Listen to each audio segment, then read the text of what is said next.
Sawang-sawa na ako sa mga manggagamit, puro kabig, mga ganid, manloloko, mapanglamang mga taong walang modo, di makontento, mga puro abusado. Sawang-sawa na ako sa mga manggagamit, puro. Hello, magandang araw mga kababayan. So, another reaction video tayo. 'Di ba? So, ang ating reactionan galing sa video ni Kuya Red Ghost Adventures, 'di ba? So, ako alam na natin na ano to na fake, 'di ba? Wag na tayo mag-bullshitan. O kahit ikaw Alpha Ghost 01 nagko-comment ka sa akin, minura ako ni Alpha Ghost 01 eh. Bakit may kinalaman ka ba dito kay kay Kuya Red Ghost Adventures? Yung aswang na bumili ng maskara sa Shopee. Sabi sa akin ni Alpha Ghost 01, gago. Sabi niya sa akin ganun. 'Di ba? Anyway, i-analyze natin yung pag-teleport nung mga niya nung nitong white lady na to. To be honest, impressive ang pagkakagawa nito. Impressive. Pero mahuhuli at mahuhuli mo pa rin na siya, na nagka-cut to cut na technique. Alam niyo naman yung cut to cut technique, 'di ba? Yung halimbawa, mawawala kunyari yung ito example, wait lang. Hanap tayo ng props. Saan ba? Ito halimbawa itong Deadpool ko na action figure. Mawawala to sa kamay ko. 'Di ba? 1 2 3. Wop! Oh, 'di ba? Nawala. Yun yung technique na cut to cut. Pero pag hindi mo na perfect yan, halimbawa hindi consistent yung, kasi anong nangyari dun kasi, di ba, nandyan, then ikakat ko yung video ko, ibababa ko yung si Deadpool, then ibabalik ko lang yung kamay ko. Dapat kasi kung ano yung position ng kamay ko, pagka binalik kong gano'n, dapat same na same pa rin. Dun madalas na bubuking yung mga trick ng cut to cut. Pero ito si Kuya Red Ghost Adventure, isa sa pinakamalinis na gumagawa ng trick na cut to cut. Kila Beams Ghost TV madumi eh. 'Di ba? Kila Ghost Hunter 88 madumi din eh. Pag nag-cut to cut sila. Si Jolex ba 'yon? Yung isa sa paborito ko rin na Ghost Hunter, 'di ba? Yan din ang technique niya eh. Yung magka-cut to cut siya, pero mas artistic yun sa kanya. Yung tumatakbo siya, ginaganon-ganon niya yung camera. Para nga naman pag nag-cut to cut ka, hindi mahalata.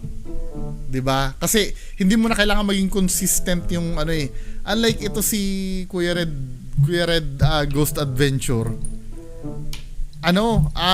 Magaling ang cut to cut niya.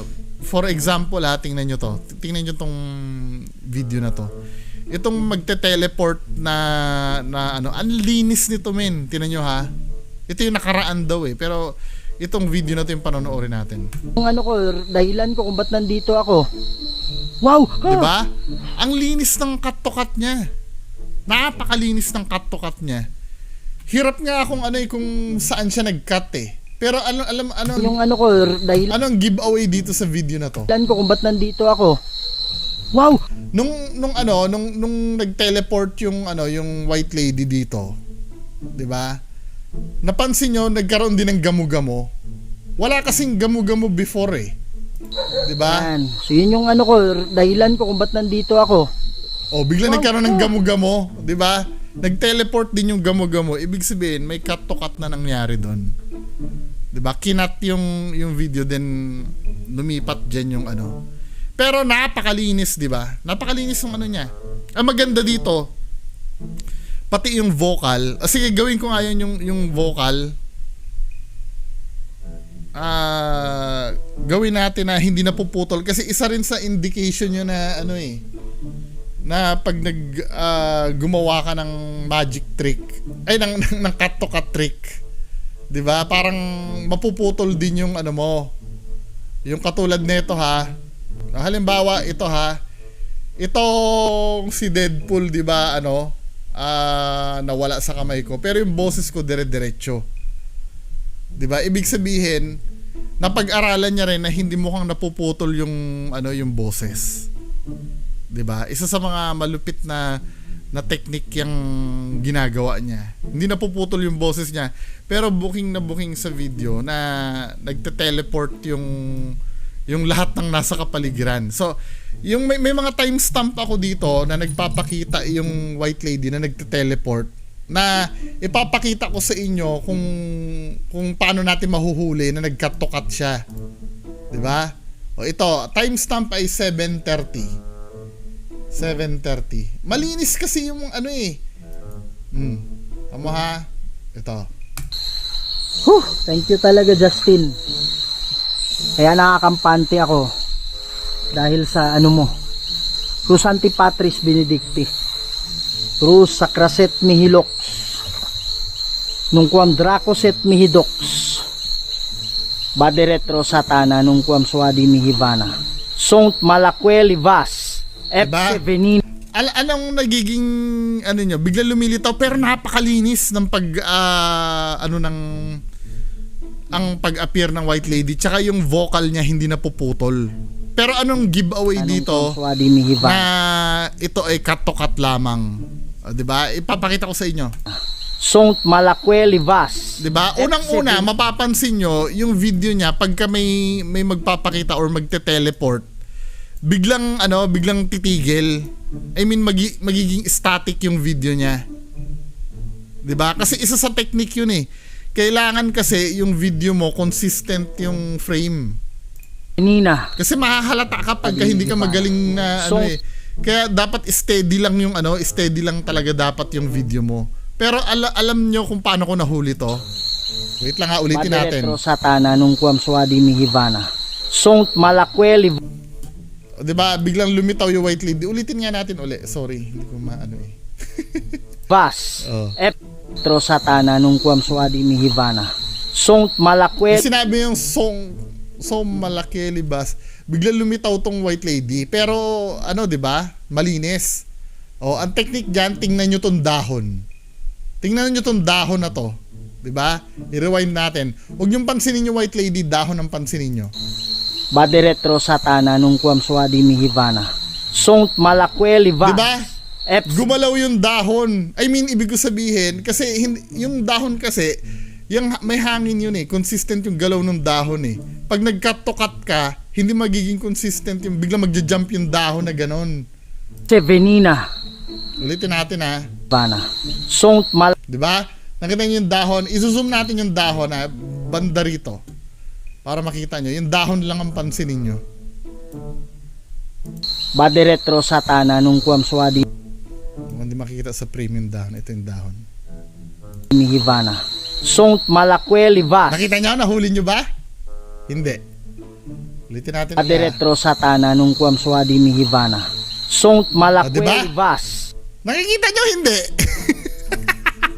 Mahirap talaga kasi napakalinis gumawa nito. Baderetro Satana nung kuam Pero, Swadi Mihivana, oh. Sont Diba? Malakweli Vas. Ito part na to, gumalaw yun. Ulitin natin ulit. Swadi Mihivana, Sont Diba? Malakweli Vas, Gumalaw yung dahon, may jump. Slow motion natin kasi baka mamaya masyadong sa inyo eh. 'Di ba? Gawin natin 0.5. Then i-rewind natin. I-rewind natin. Sont Malakweli Vas, Mihivana, Sont diba? Malakweli. Gumalaw yung dahon. So meaning, may cut to cut na nangyari pero napakalinis talaga. 'Di ba? Wala namang paranormal dyan sa dahon na yan para bigyan mo ng explanation na hindi. Kasi energy yan na nakaka-affect sa dahon. Pero hindi smooth yung paggalaw ng dahon eh. Teleport din eh. 'Di ba? I-comment nyo sa akin kung nahuli nyo kasi mahirap talagang hulihin. Then next teleportation nung white lady sa timestamp na 10:40. 10:40. Baka ito mahuli nyo rin. Dahon din ang titingnan nyo dito. Sige po, tutulungan ko kayo. Wow! Naano ako dito do sa ano niya, yung sa expression niya pag nagugulat siya. Wow! Pero tingnan niyo yung dahon sa may puno, banda sa gitna ng puno. Dito, Sige po, dito. tutulungan ko kayo. Wow! O, di ba? Wow! Ang una, titingnan ko yung gamo-gamo, kung gamo-gamo yung magbubuking sa kanya. Pero Tutulungan yung ko kayo. isusum uli natin yung dahon na para makita nyo, di ba? Na yung dahon ay siya yung nag-giveaway. Wow! Di ba? Napapansin nyo na naman tumitigil na naman yung camera niya. Pag magte-teleport yung yung white lady. I-slow motion natin para makita nyo. Sige po, tutulungan ko kayo. Wow! 'Di ba? Itong dahon na to, ito yung tingnan nyo, 'Di ba? Sige po, Ito. tutulungan ko kayo. O, 'di ba? Wow! Pati yung dahon nag-teleport din, gumanon din, umangat din. Kasi nga, may hangin yan consistent yung hangin yan Nagsisway-sway yan. Pagka nagkamali ka ng cut mo, biglang magte-teleport yan. Ulitin natin, ha? Tutulungan ko kayo. Wow! O, diba? Indikasyon na nag-cut to cut siya. 'Di ba? Pero napakalinis. Kung hindi nyo hahanapan ng butas at kung kayo casual viewer lang, hindi nyo mahalata. The next timestamp, jump tayo sa timestamp na 12:40. Diba? Talaga nilista ko, kinarir ko to 12:40. Ano yung indikasyon dito na nag-teleport, 'di ba? 12:40. Ano ba yun? 12:40. Yan, 12:40. Ito naman magte-teleport uli yung white lady. I-normal lang natin. Medyo madali na to mahuli Ito yung kawawa talaga. Alam mong nakapagpahuli dyan, tingnan nyo yung gamo-gamo. Yung gamo-gamo, men. Nag-teleport din yung gamo-gamo. Tingnan yan sa paligid, mga idol. Ito yung kawawa talaga. Bigla nagkaroon ng gamo-gamo out of nowhere, di ba? Ito yung kawawa talaga. O, di ba? Biglang nagkaroon ng gamo-gamo dito. Ulitin ko uli. Tingnan yan sa paligid, mga idol. Ito yung kawawa talaga. O, di ba? Nagkaroon ng gamo-gamo. So, ibig sabihin, nag-cut to cut na naman siya. Pero mapapansin nyo, tuwing cut to cut niya, biglang tumitigil yung camera niya kasi need kasi yung para consistent yung frame. Para hindi siya mukhang Yung kawawa talaga. Diba? Oh my goodness. Malinis siyang gumawa. Then, ang pinaka-last na teleportation na ginawa, 16:05 na timestamp. 16. Ayan to. Yung mga naiiwan. Ito, madali na to Kasi, kunyari ay, ewan ko lang kung totoo. Malay mo, totoo naman na nalulobat yung flashlight niya, Dito, hayaan mo na yon, ha? Diba? Madali lang to. Okay, sana nakikinig ka sa akin ngayon. Wow! Madali na yon pagka na yung ilaw, madaling i-cut kahit hindi consistent. Andun na yung secret nun. 'Di ba? Pero men, good job yung ginawa mong trick. 'Di ba? Pero wag na tayo mag-bullshitan, men. Peke itong video mo. 'Di ba? Nahuhuli naman yung yung cut to cut nyo Magagalit na naman si Alpha Ghost 01 sa akin yan. Magko-comment na naman yan, 'di ba? 'Di ba? Hindi kahit na anong gawin niyo, hindi niyo mapa-perfect yan maliban na lang kung sa Hollywood niyo ipagawa or may experience kung professional movie maker kayo siguro or pero pagka kayo ay amateur na hindi ko masasabi amateur dahil trabaho niyo naman yan, professional naman kayo pagdating sa ganyan. Kaya lang hindi talaga malinis, men Oo, pinakamalinis so far. lahat ng napanood ko, ito yung pinakamalinis. 'Di ba? Pero talagang fake pa rin. Sorry, kayo mga men na nanonood sa akin, naniniwala kayo. 'Di ba? Anyway, maraming salamat po. Bye-bye. Wait. 'Di ba? Nakita niyo ba yung Nakita niyo ba yung kamay kanina? 'Di ba? Gumawa ako ng Easter egg dito sa video ko, 'di ba? Nakita niyo to, i-replay ko yung video ha. Hindi ng technique niya eh. Yung magka-cut to cut siya pero hindi ng technique niya eh. Yung magka-cut to cut siya pero nakita niyo yung kamay na nagpakita ganon. 'Di ba? Gawa-gawa ko lang 'yan. 'Di ba? Gusto kong ipakita sa inyo na kahit konti, 'di ba? Pwede talagang mamanipula yung mga videos. 'Di ba? Yun lang naman.